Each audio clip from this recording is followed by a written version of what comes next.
إسرائيل ئاشکارترین و ڕوودترین دەموچاوە کۆرپۆریشن و نووسینگەگەلە دەوڵەت میلەتی یا دەمامەک دەوڵەت میلەتیە.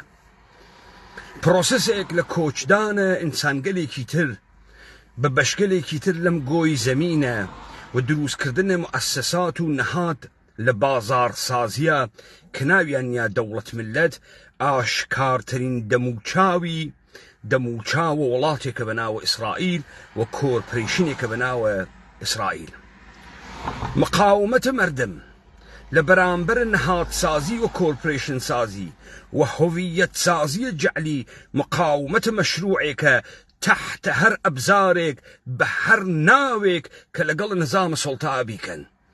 دەردێک کە مردمە فلستین بە کۆرپۆریشن ئیسرائیلی ئەیدات ئیشی ما بەقیە مردمەکانە دنیا بە تەکتەکە دەوڵەت میلەتە ماسک دەوڵەتیەکان کە شرکەتگەلە بازرگانیە بازاڕین بدەن.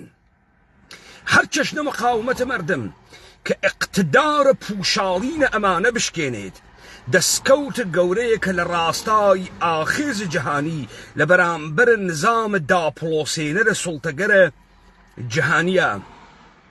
ئاخێزە کوردەوارە سەربەخۆ تەمام قەد لە تەمامە ئازادیارانە جیهان حمایەت ئەکات و ئەم عەمەلیاتەی ئەمڕۆ سۆح مردمە فلستین من کارم بە گروپ و دەستەوە نییە کە ئیلتجایان بەرەو کوێز، بەڵام گەورەترین شکستە ئەمنیەتی و نظامیان هاورد بە ڕژیمە کۆرپۆرێتیە ماسک دەوڵەتی ئیسرائیل.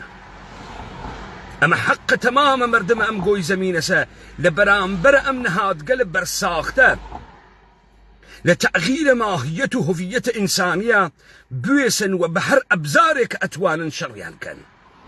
و من تکراریەکەمەوە تەمام قەد ئاخێزە کوردان لە پشتە شۆڕش و شەڕە مردمە فلستین لە بەرامبەرە هەر نەهات سازیەکی نظام سڵتەس لەسەر زەمینیانە.